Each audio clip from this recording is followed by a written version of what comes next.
So এই ভিডিওতে আমাদের কাজটা খুবই সিম্পল। তোমার কম্পিউটারের সি ড্রাইভে বা কোনো একটা জায়গায় আমি যেমন ওয়েব ডেভেলপমেন্টের মধ্যে এই মাই ফার্স্ট ওয়েবসাইট এই ফোল্ডারটা তৈরি করছি। এর ভিতরে হচ্ছে ফাঁকা মরুভূমি, তেমন কিছুই নাই। আর এই রিপোজিটরির মধ্যে কিছু নাই। এখন এই দুইটার মধ্যে হচ্ছে একটা আংটা লাগাই ফেলতে হবে, একটা কানেকশন তৈরি করে ফেলতে হবে। তো সেটা করার জন্য আমরা ভিজুয়াল স্টুডিও কোডটাকে ওপেন করে ফেলি। সো তুমি যদি visual studio code already install করে থাকো তাহলে খুবই চমৎকার। যদি না করে থাকো তো জাস্ট গুগলে সার্চ দাও ভিজুয়াল স্টুডিও কোড ডাউনলোড, তাইলে ওই ওয়েবসাইটে চলে যাবা, ডাউনলোড করে ফেলবা, ফটাফট ওটা ইনস্টল হয়ে গেল। তো এটা খুললাম। খোলার পরে তোমার কাজ হচ্ছে এই ফাইলে গিয়ে ওপেন ফোল্ডার, এই যে এই জিনিসটা, এই অপশনটা সিলেক্ট করা। এরপরে তোমার কম্পিউটারের সি ড্রাইভ যেটা আছে, দিস পিসির এই সি ড্রাইভ, সেখানে গিয়ে তোমার যেই জায়গাটায় আছে, আমি ওয়েব ডেভেলপমেন্ট ফোল্ডারের এই জায়গাটা সিলেক্ট করছি, এইটাকে সিলেক্ট করে সিলেক্ট ফোল্ডার করলে এই জায়গাটায় তোমার ওই নামটা চলে আসবে, এই যে মাই ফার্স্ট ওয়েবসাইট, যেই ফোল্ডারের নাম দিছো সেটা এখানে চলে আসবে। এখন এটার ভিতরে তোমার কোনো কিছু নাই, একদম খালি ময়দান, মরুভূমি। আর আমাদেরকে সেকেন্ড যে কাজটা করতে হবে সেটা হচ্ছে এই উপরে এই যে টার্মিনাল লেখা আছে এটাতে ক্লিক করবা। এরপরে হচ্ছে এই যে নিউ টার্মিনাল, এই জায়গাটায় ক্লিক করবা। করলে নিচে এমন একটা জিনিস তোমার ওপেন হবে। ওকে, ভালো কথা। এখন তোমার কাজ যদি হচ্ছে এখানে কি দেওয়া আছে পাওয়ার শেল, এই পাওয়ার টাওয়ার দরকার নাই আমাদের, এটাকে আমরা চেঞ্জ করে ফেলবো। এই স্টেপটা খুব ভালো করে খেয়াল করবা, আদারওয়াইজ তুমি যে কমান্ডগুলো লিখবা সেটা ঠিকমতো কাজ করবে না। তো আমরা এখানে এই পাওয়ার শেলের এটাতে ক্লিক করে দিলাম, দিয়ে বলবে যে সিলেক্ট ডিফল্ট শেল। তো আমরা এটা দিলাম, দেওয়ার পরে এটা চলে গেল কোথায়, গিট ব্যাশের মধ্যে।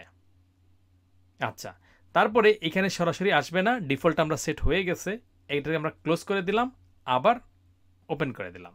এবার দেখো গিট ব্যাশ যে জিনিসটা আছে সেই জিনিসটা এখানে ডিফল্ট হিসাবে সেট হয়ে গেল।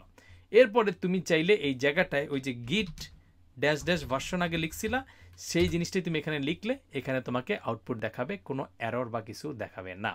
তো এই কাজটা তোমাকে প্রথম ধাক্কায় করতে হবে। ম্যাক্সিমাম ছেলে পেলে এই জায়গাটা যদি চেঞ্জ না করে তাইলে এটা এরর বা ভুল এরকম কিছুটা দেখাইতে পারে। তো এটা হয়ে যাওয়ার পরে তুমি ওই যে গিটহাবের ওয়েবসাইটে যাও, এই ক্ষেত্রে এই জিনিসটা তুমি ফলো করতে পারবা। ফার্স্ট যে কমান্ডটা ওটা কিছুই না, এটা হচ্ছে তোমার এইখানে এই রিডমি এমডি নামের একটা ফাইল তৈরি করতে চায়। তুমি জাস্ট এটাকে সিলেক্ট করে কন্ট্রোল সি করো, তারপরে তুমি ভিজুয়াল স্টুডিও কোডে আসো এবং কন্ট্রোল ভি মেরে দাও, তাহলে এটা পেস্ট হয়ে যাবে। এরপর তুমি এন্টার মারলে দেখবা যে এই জায়গায় এতক্ষণ কিছু ছিল না, এখন এন্টার মারলে একটা ফাইল তৈরি হয়ে যাবে যেটার নাম হবে readme.md।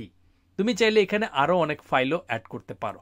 ধরো আমি যদি একটা index.html ফাইল তৈরি করতে চাই, তাহলে আমি এখানে যে নিউ ফাইল এটাতে ক্লিক করলাম, তারপরে লিখে দিলাম index.html, এটা হয়ে গেল। চাইলে আমি এখানে কিছু লিখেও নিতে পারি, ধরো আমি এই ব্যাংক দিয়ে কিছু একটা লিখলাম, তার মাঝখানে হচ্ছে এই H1 বা কিছু একটা আমি লিখতে চাইলে লিখে ফেললাম যে একটা H1 ট্যাব দিয়ে যে my first ever website, save করে নিলাম। তার মানে আমার এখানে দুইটা ফাইল আছে। এরপরে তোমার একটা গিটহাব রিপোজিটরির সাথে কানেকশন বা আংটা লাগানোর যে স্টেপগুলো, মোটামুটি ইনিশিয়াল স্টেজ হচ্ছে 5টা। এই 5টা কাজ তোমাকে করতে হবে। এটা অনেকটা, ধর হচ্ছে তুমি একজনকে একটা প্রেমপত্র, লাভ লেটার বা চিঠি পাঠাবা। তো চিঠি পাঠানোর জন্য প্রথম কাজ হচ্ছে তুমি চিঠিটা খুলতে হবে বা একটা খামটাম এটাকে রেডি করতে হবে। এইটা হচ্ছে এই যে ইন ইট, গিট মানে হচ্ছে গিটকে কল করতেছো, করে বলতেছো কিছু একটা ইনিশিয়ালাইজ করো। এই ইনিশিয়ালাইজের শর্ট ফর্মটা বা ছোট নাম, ওই যে আদর করে বাবু বাবু ডাকে না, এরকম আদর করে ইনিশিয়ালাইজকে ইন ইট ডাকে। তো এটা তুমি এখান থেকে কপি করতে পারো, অথবা এই জায়গাটায় লিখেও দিতে পারো গিট ইন ইট।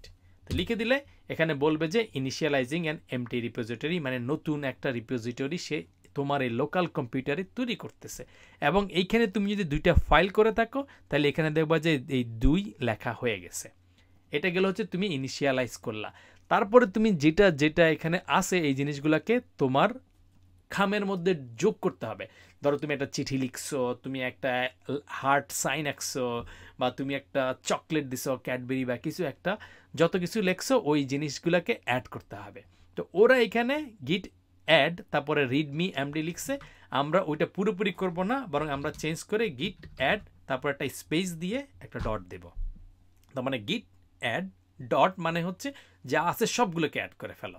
আর ওরা যে লিখছে শুধু গিট অ্যাড রিডমি এমডি, তার মানে শুধুমাত্র এই রিডমি এমডি ফাইলটাকে ওরা অ্যাড করতে চাচ্ছে। আমরা সবসময় ইউজুয়ালি ইউজ করবো গিট অ্যাড তারপরে স্পেস স্টার্ট। আর তুমি যখন অ্যাডভান্সড হয়ে যাবা তখন আবার এটা করবা না, কিন্তু জুনিয়র হিসেবে মোটামুটি গিট অ্যাড ডট এটা করে দিলে তুমি দেখবা এই দুইটা ফাইল বা যেটা যেটা তুমি করছো এই জিনিসটা অ্যাড হয়ে যাবে। এরপরে তোমার কাজ হচ্ছে খামটা বন্ধ করা বা কমিট করা। তো তুমি এই কমান্ডটা হচ্ছে নিয়ে নিবা, এটাকে তুমি কপি করবা, এখানে কাজ কি গিট কমিট, মানে এই জিনিসটাকে তুমি একসাথে বা ফাইনালাইজ করবা, করে একটা মেসেজ লিখবে। যে ড্যাশ এম মানে হচ্ছে তুমি একটা মেসেজ লিখবা।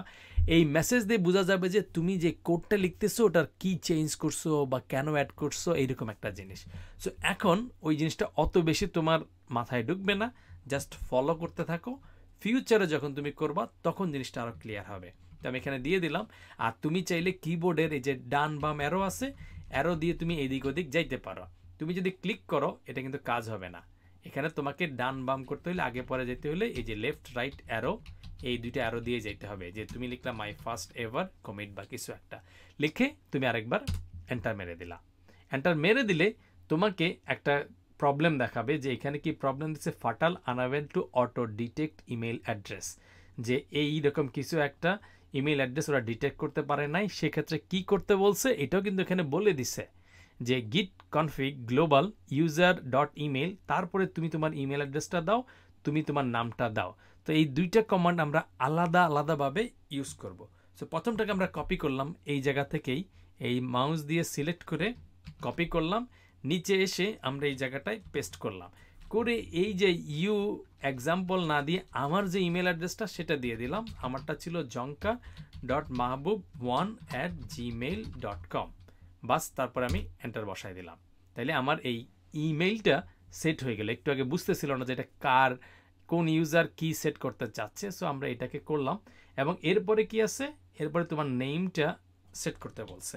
তো এখানে হচ্ছে ইউজার নেম, সেটা আমরা যদি সেট করি এখানে, তো আমরা এখানে দিয়ে দিলাম, দিয়ে আমরা হচ্ছে চেঞ্জ করব। তার মানে লেফট অ্যারো দিয়ে আস্তে আস্তে পিছনে গিয়ে এটাকে সরাইলাম। সরানোর পরে এই যেই ডাবল কোটেশন ওটাকে আবার বন্ধ করো না, তাহলে একটু ঝামেলা করবে। তো আমরা দিয়ে দিলাম জঙ্কার পি হিরো, এটা ছিল আমার ইউজার নেম। তো এটাকে এন্টার মেরে দিলাম, তাহলে এই যে প্রবলেমটা একটু আগে দেখাচ্ছিল ওইটা সলভ হয়ে যাবে। সো আগের যে কমান্ডটাতে এরর দেখাইছিল, আমি তখন লিখতে চাইছিলাম গিট কমিট এই জিনিসটা। চাইলে তুমি এটাকে এখান থেকে কপি করতে পারো, অথবা তোমার কিবোর্ডের উপরের দিকে যে অ্যারো আছে এটা তুমি যদি একবার চাপ দাও তাহলে ইমিডিয়েট আগের যে মেসেজ ছিল সেটা দেখাবে, আরও একবার চাপলে তার আগেরটা, আরও একবার চাপলে তারও আগেরটা। সো আমাদের দরকার হচ্ছে এই ব্যাটাকে, এটাকে আমরা পেয়ে গেছি। আর তুমি চাইলে লিখতেও পারো, কপি পেস্টও করতে পারো, যাই করো, এই কমান্ডটা তুমি লিখে এন্টার মারো। এন্টার মারলে কি বলবে, এই যে ক্রিয়েট এই জিনিসটা তোমার এই যে দুইটা রিডমি এমডি এবং index.html এই জিনিসটা তোমার কমিট করা হয়েছে। তো এখন তুমি যদি ওয়েবসাইটে চিন্তা করে দেখো, আমাদের চিঠি লেখা হয়ে গেছে, ইনিশিয়ালাইজ করছি, এর ভিতরে প্রেমপত্র চকলেট মকলেট যা লাগে সব ঢুকাইছি, খামটা বন্ধ করছি, কিন্তু খামটা কই যাবে সেই অ্যাড্রেসটা তো লিখতে হবে। অ্যাড্রেস যদি না লিখি তাহলে কিন্তু সে জানবে না যে আসলে কই যাবে, ডেস্টিনেশনটা কোথায়। তো এই ডেস্টিনেশনটাই তুমি ঠিক করবা এই জায়গাটা দিয়ে। তুমি খেয়াল করে দেখো, এইটা হচ্ছে কি গিট, তারপরে আমার ইউজার নেম, তারপরে আমি যে রিপোজিটরিটা বানাইছি সেটার নাম, এবং এই জিনিসটা মোটামুটি সেম। লাস্ট অংশটা একটু হালকা ডিফারেন্স আছে, কিন্তু মোটামুটি সেম। তো আমাকে এই জিনিসটা কপি করে, আমি কপি করলাম, করে এই জায়গাটায় বসাই দিতে হবে। এটা আমাকে একবারই করতে হবে যখন আমি নতুন একটা রিপোজিটরি বানাবো। তো দিলাম এন্টার মেরে, দেখা যাক কি হয়। তো এই জিনিসটার মোটামুটি কাজ হয়ে গেছে। লাস্ট একটা কাজ, এটাও আমাকে একবার করতে হবে, সেটা হচ্ছে এই যে আমি চিঠি লিখলাম, খাম বন্ধ করলাম, উপরে অ্যাড্রেস লিখলাম, এখন এটা যদি আমি না পাঠাই, পুশ না করে দেই, পোস্ট অফিসে না দেই, তাহলে কিন্তু এই নিজে নিজে উড়ে উড়ে চলে যাবে না। সো তোমাকে পুশটা করতে হবে। তো আমি এখানে এই কপি করলাম এই জিনিসটা, করে এই জায়গাটা এসে এটাকে লিখে আমি পুশ করলাম। তো পুশ করলে তুমি তারপরে দেখতে পাবা যে এই যে জিনিসটা, এইটা তোমার ওই ওয়েবসাইটে চলে গেছে। যাওয়ার জন্য তোমাকে এইরকম একটা ডায়ালগ দিবে, বলবে যে ভাই তুমি কে, আমি আসলে অথেন্টিক কিনা এটা তুমি প্রমাণ করো। সো প্রমাণ করার জন্য কিছুই না, তুমি তোমার ইমেল অ্যাড্রেস অথবা ইউজার নেম লেখো। তো আমি আমার ইমেল অ্যাড্রেস লিখে ফেললাম 1@gmail.com, আর আমার পাসওয়ার্ডটা যদি মনে থাকে তাহলে আমি সেটাও লিখে দিলাম। এই যে পাসওয়ার্ডটা যা ছিল সেই এতগুলা ডট ডট ডট আমার পাসওয়ার্ড, লগ ইন করে দিলাম। সেক্ষেত্রে আমার যদি ক্রেডেনশিয়াল ঠিক থাকে, পাসওয়ার্ড ঠিক থাকে, তাইলে এই কোডগুলো আমার ওয়েবসাইটে চলে যাবে। আর আগের এই জিনিসগুলো যে একটু স্ক্রিনশট নিয়ে রাখছিলাম মনে আছে? যদি না থাকে আমি একটা স্ক্রিনশট নিয়ে নিলাম, নিয়ে আমি এটা কোনো একটা জায়গায়, ধরো পেইন্ট বা কিছু একটা, এখানে পেইন্ট আছে নাকি, আছে, পেইন্টের মধ্যে বা কোনো একটা জায়গার মধ্যে পেস্ট করলাম। এইটা আমার কাজে লাগবে, এটাকে আমি সেভ করে রেখে দেই। কই গেল ব্যাপারটা? এখানে সেভ। এটাকে আমি রেখে দেই কোন জায়গায়? ধরো হচ্ছে আমি ডাউনলোডের মধ্যে লিখে দেই যে গিট কমান্ড। ওকে, সেভ করে দেন। এটা আমার একটু পরে কাজে লাগবে। একটু আগে আমি যে পুশ করে ফেলছিলাম, এখানে কিন্তু পুশ চলে আসছে। এই যে গিট পুশ অরিজিন করার পরে বলছে ডান, কম্প্রেস করে ডাটা ওটা সব পাঠাই দিছে। এখন তুমি যদি তোমার গিট হাবের ওয়েবসাইটে গিয়ে রিলোড করো, তাহলে তোমার এই কমান্ডগুলো আর থাকবে না। সো এইটাকে তুমি যদি হচ্ছে রিলোড দাও, তাহলে দেখাবে ওই যে তুমি এই ওয়েবসাইটের মধ্যে তুমি দুইটা ফাইল চেয়ে লিখছিলা, ইন্ডেক্স HTML এবং রিডমি এমডি, এইটা এই জায়গাটায় চলে আসছে। এবং তুমি যদি index.html দেখো, তাহলে তোমার যে কোডটা ছিল যে my first ever website and এই জিনিসটা এখানে চলে আসছে। তুমি যদি এখন প্রথমবার করতে গেলে তোমাকে এই যে 5টা কমান্ডের কথা বলছিলাম, এই 5টা কমান্ড বা এখানে যে গিট অ্যাডের পরিবর্তে ডট দিয়ে এই জিনিসটাকে তোমাকে ফলো করতে হবে। তো খুবই ইন্টারেস্টিং একটা ভিডিও ছিল। ডেফিনেটলি তুমি যদি হচ্ছে প্রথমবারের মতো গিট ইউজ করো, এই কমান্ডগুলো লিখো, জিনিসগুলো একটু কনফিউজিং লাগতে পারে, ভিডিওগুলো একটু পিছনের দিকে গিয়ে আবার দেখো, কয়েকবার স্টেপ করো। যদি কোনো জায়গায় আটকে যাও, ডেফিনেটলি আমাদের গ্রুপে কোশ্চেন করো, পুরো স্ক্রিনশটটা নিয়ে, এরর মেসেজটা দিয়ে। তাইলে আমাদের গ্রুপে যারা আছে, আমাদের টিম মেম্বার অথবা এই লার্নিং ফ্যামিলির মেম্বার, তারা অবশ্যই তোমাকে হেল্প করবে নেক্সট স্টেজে যাওয়ার জন্য। তো আপাতত এখানেই থাকলো, দেখা হবে নেক্সট ভিডিওতে।